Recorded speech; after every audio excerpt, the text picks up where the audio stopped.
नमस्कार। आज मैं चिंतन में चर्चा करने जा रहा हूँ बिहार की। आज बिहार में जो मतदाता पुनरीक्षण का कार्य हो रहा है उसके संबंध में उसका प्रभाव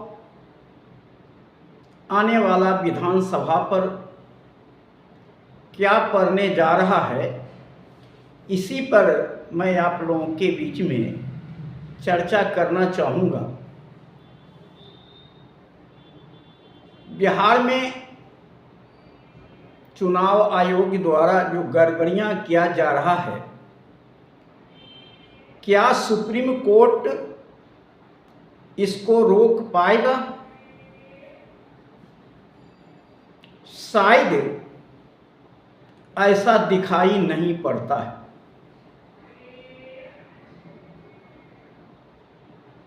बिहार में यह वोटर लिस्ट संशोधन का जो कार्यक्रम चल रहा है उसमें सभी प्रकार की गड़बड़ियाँ की गई है और बारीकी से की गई है, जिसको पकड़ना और समझना आम जनता की बस की बात नहीं है।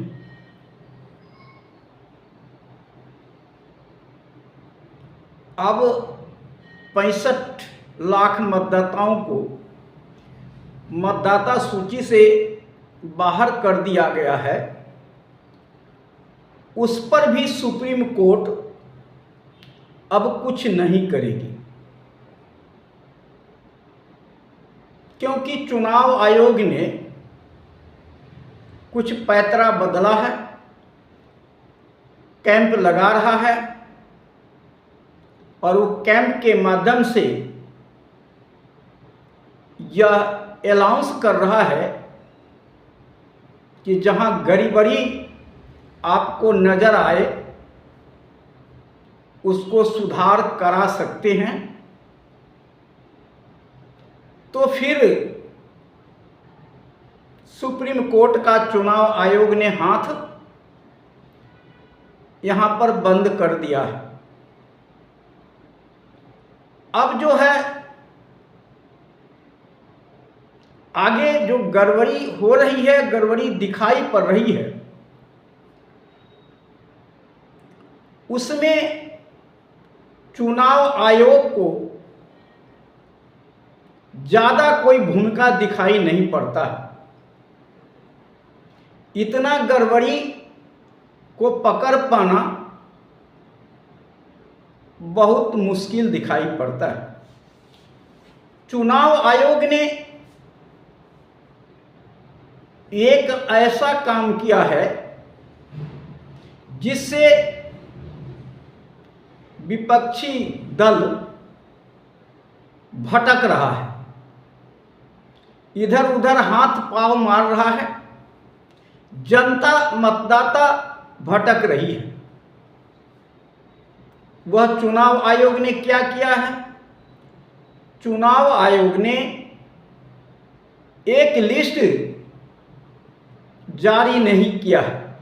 जो 65 लाख मतदाताओं का जो लिस्ट काटा गया है उसका लिस्ट जारी नहीं किया गया है।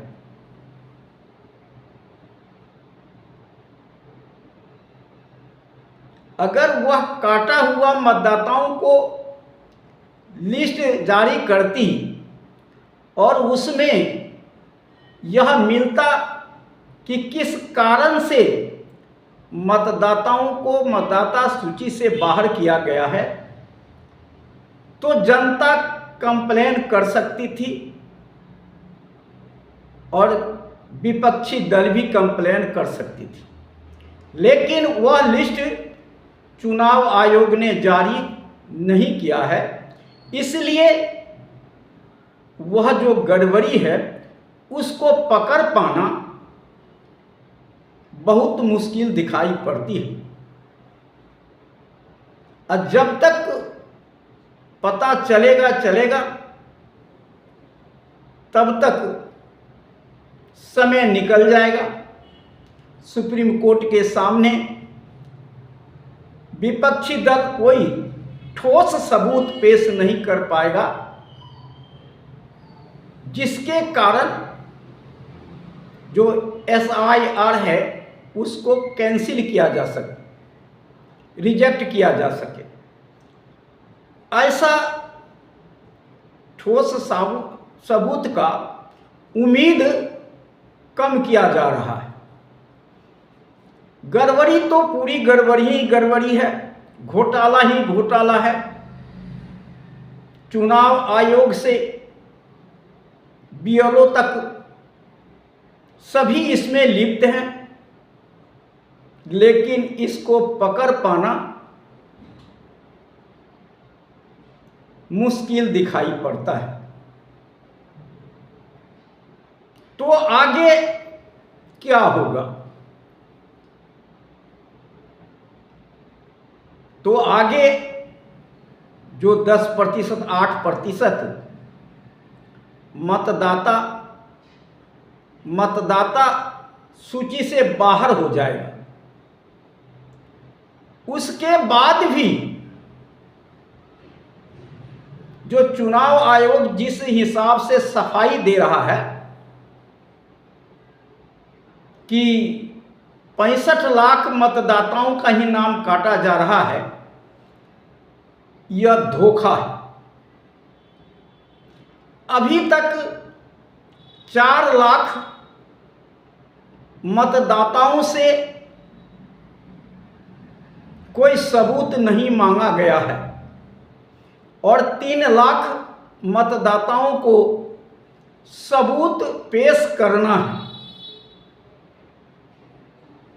बिना सबूत को फर्म इकट्ठा कर लिया गया था और उस फर्म में जो BLO हैं कहीं कहीं डाउट लगा दिए। इसकी संख्या भी लाखों में है, जबकि यह अधिकार BLO के पास नहीं था। किसी प्रकार का मार्का लगाने का उनको अधिकार नहीं था और उस मार्का के आधार पर आगे जो है मतदाता सूची से बाहर हो सकता है। वह करोड़ों में जा सकता है, क्योंकि किसी के पास में अभी किसी का सबूत जमा नहीं हुआ है और सबूत लेने के लिए BLO घर घर जा भी नहीं रहे हैं। अगर घर घर जाते भी हैं तो आगे वो क्या करेंगे इसको भी पता नहीं चलता है। तो पहले तो 65 लाख मतदाता को मतदाता सूची से बाहर किया गया, इसके लिए विपक्ष शायद कुछ नहीं कर पाएगा। बाकी जो सबूत के अभाव में उस समय केवल फॉर्म भरवाया गया और फॉर्म खुद BLO भर करके दस्तखत करके जमा कर दिया।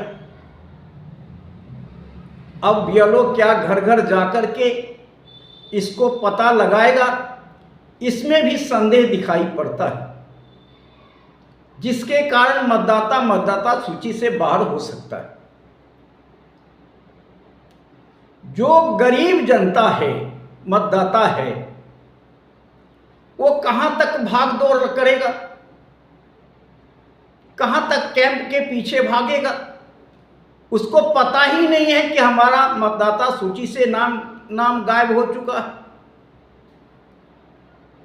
और कोई उसको बताने वाला भी नहीं है। तो उसको कैसे पता चलेगा कि मतदाता सूची से हमारा नाम गायब हो गया है? मजदूर है, डेली बेज पर काम करने वाला है, कहीं नौकरी पर काम करने वाला है, वह कितना भाग दौड़ लगाएगा? अगर वह मतदाता सूची का जो कटा हुआ हिस्सा जो जिस मतदाता को लिस्ट से बाहर किया गया या जिसके पीछे डॉट लगाया गया, उस मतदाताओं को विषय में पता चलता, उसका लिस्ट आता विपक्षी दलों के पास, तो वह जनता के पास जा सकता था। लेकिन जनता के पास कैसे जाएगा? कभी कभी ऐसा भी देखा गया है कि आज आपका नाम 10 नंबर बूथ पर है, तो फिर दूसरे चुनाव में वह 11 नंबर बूथ पे चला जाता है, 13 नंबर बूथ पे चला जाता है। तो इससे कैसे वह पता लगा सकता है कि हमारा नाम कटा है अथवा नहीं? यह चुनाव आयोग का बहुत बड़ा खेला है, जो अभी तक लिस्ट जारी नहीं किया है। जो 65 लाख मतदाता को सूची से हटाया गया है, उसका लिस्ट नहीं जारी किया है। अगर वह लिस्ट जारी हो जाता तो शायद आसानी से उसको पता लगाया जा सकता था। सुप्रीम कोर्ट तो लिस्ट देने के लिए कहा, लेकिन चुनाव आयोग ने वह लिस्ट दिया नहीं। अब 12-13 सुनवाई है, आगे सुप्रीम कोर्ट क्या करेगी? शायद उसके पास कोई रास्ता बचा है या नहीं। कहीं न कहीं चुनाव आयोग बचाव का सारा रास्ता अख्तियार कर रहा है, जिससे जो मतदाताओं के मतदाता सूची से नाम भी हट जाएगा और किसी को कानों कानों तक पता भी नहीं लगेगा, और केवल चुनाव के टाइम पता चलेगा कि हमारा नाम मतदाता सूची में नहीं है। उसके पहले पता भी नहीं चलेगा कि हमारा नाम कटा है अथवा नहीं। जो पढ़े लिखे हैं, जो तेज हैं, समर्थ हैं, वो तो पता लगा लेंगे, लेकिन जो पढ़े लिखे नहीं हैं, मजदूर तबका के लोग हैं, वह कैसे पता लगाएगा? दूसरी बात, मजदूर ही बाहर में रहते हैं जिनका मतदाता सूची से नाम हटा दिया गया, वह कैसे अपना फॉर्म भर सकते हैं? न पढ़ना जानते हैं, न उनका कोई मोबाइल होता है। ज़्यादातर लोगों को मोबाइल भी नहीं होता है, मोबाइल होता है तो चलाना नहीं जानते हैं। तो वैसे लोगों को नाम तो कटेगा ही, लेकिन चुनाव आयोग पल्ला कहीं न कहीं झाड़ लेगी कि मैं तो समय दिया, मैं तो कैंप लगाया, मेरा क्या गलती थी? तो कहीं न कहीं अब लगता है कि चुनाव आयोग 8-10% लोगों को मतदाता सूची से तो बाहर करेगा ही करेगा, और लाखों करोड़ों मतदाताओं को आगे बाहर किया जा सकता है। ऐसा चुनाव आयोग ने अपना रास्ता अपना लिया है, जिसमें सुप्रीम कोर्ट आगे कुछ नहीं कर पाएगी। यही कहेगी कि जिसका नाम छुटा हुआ है उसको खोज के दीजिए। तो यह विपक्षी के पास वह कोई पता करने का कोई यंत्र नहीं है, कोई रास्ता नहीं है कि किसका किसका नाम कटा है और क्यों कटा है। दोनों बात, कटा है और क्यों कटा है। जब तक इसका लिस्ट नहीं आएगा तब तक पता लगाना संभव नहीं है। अब अगर 8% चुनाव में मतदाता सूची से बाहर हो जाता है, मान लीजिए, तो क्या चुनाव पर इसका क्या प्रभाव पड़ेगा? जहां तक मेरा आकलन है कि फिर भी इंडिया गठबंधन जीतेगी। कैसे? तो जिस परिवार का मतदाता सूची से नाम हटाया गया, उस परिवार का एक भी वोट एनडीए को नहीं जाएगा। एक मतदाता सूची से हटाने के बाद उसके पूरे 5-10 जो वोट होंगे वह एनडीए के पास नहीं जाएगा, वो इंडिया गठबंधन के पास जाएगा। और जो विपक्षी दल जनता को जगाने का काम किया है और चुनाव आयोग को गलती को पकड़ करके जनता के बीच में ले जाने का काम कर रही है विपक्षी दल, उससे जनता भी आक्रोशित होगा और इसका परिणाम चुनाव में उल्टा एनडीए को पड़ सकता है। दूसरी बात, नीतीश कुमार को जनता मुख्यमंत्री नहीं बनाना चाहता है। अगर मुख्यमंत्री नहीं बनाना चाहता है तो क्या नीतीश कुमार को, एनडीए को जनता वोट करेगी? इसमें भी संदेह है, बल्कि नहीं करेगी। जब मुख्यमंत्री बनाना मतदाता नहीं चाहेगा तो वोट क्यों करेगा? तो वोट नहीं करेगा तो फिर नीतीश बाबू की सरकार कैसे बनेगी? एनडीए की सरकार कैसे बनेगी? अगर नीतीश कुमार का वोट बैंक खत्म हो जाएगा, कम हो जाएगा, तो क्या उसका प्रभाव बीजेपी अन्य घटक दल को नहीं पड़ेगा? जरूर पड़ेगा। इसलिए जब नीतीश कुमार कमजोर होंगे, उनका वोट बैंक कम होगा, जैसा कि दिखाई पड़ता है, मुसलमान तो वोट करेगा नहीं और दलित जो अभी जिसका नाम कटेगा, जिस परिवार का नाम कटेगा, जिस समाज का नाम कटेगा, उस समाज का भी वोट नीतीश कुमार को नहीं जाएगा, न बीजेपी को जाएगा। तो कहां से बीजेपी वोट लाएगी?